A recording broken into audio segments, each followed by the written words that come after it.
The sound of buzzing clippers echoes in the air. In the back corner of a dusty rural American high school locker room, a group of snickering bullies press down a quiet, trembling girl. Clara Hayes, white American girl, 23, fair skin, freckles, long chestnut brown hair, in simple faded jeans and plaid shirt, is crying silently as two girls hold her arms and a boy drags clippers across her scalp. Bully 1, mocking. Farm girl doesn't deserve pretty hair. Let's see how tough you look bald. The group laughs cruelly as clumps of Clara's hair fall to the floor. Her eyes brim with tears, her lips trembling. But there's something deeper in her stare. Not fear, not defeat, something waiting. They thought they were humiliating a farm girl. They had no idea. They were shaving the heir to their family's future. The bullies shoved Clara onto the dirt outside, her freshly shaved scalp catching the harsh sunlight. Other students watch, some shocked, others laughing nervously. Bully 2. Go cry in the fields, trash girl. You'll never belong here. Clara clutches her torn shirt, eyes on the ground, her humiliation complete. Her best friend Sarah, white 22, blonde ponytail, worried expression, rushes to her. Sarah. Clara, why didn't you fight back? Clara whispers, voice quiet but steady. Clara. Because some fights aren't worth it. Not yet, flashbacks flicker in her mind.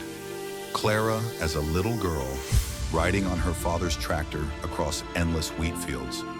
Her father's voice. One day, Clara, all this land will be yours. Never let them forget. You're not small. This land makes you bigger than all of them. The next day, the bullies laugh as Clara walks through school with a cap pulled low over her shaved head. They whisper, point, mock.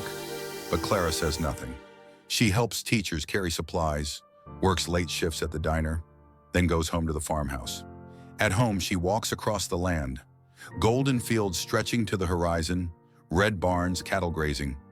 Her family's name is etched on the wooden gate. Hayes Ranch, established 1892. Inside the farmhouse, documents lie on the table. Land deeds, contracts, leases. Her father's legacy, her inheritance.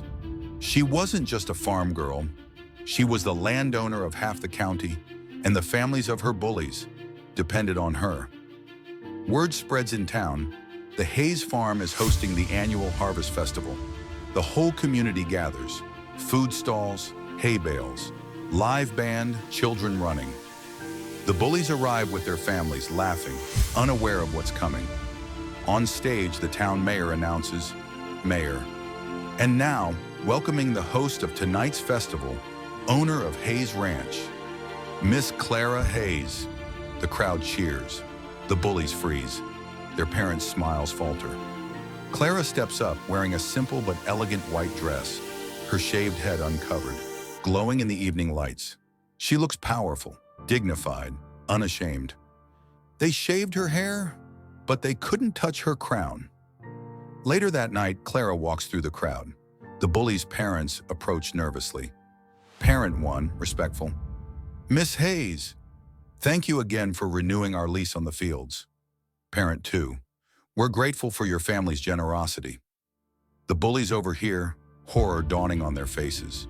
Their families worked for her, their food, their homes depended on her land. Clara turns to them calmly.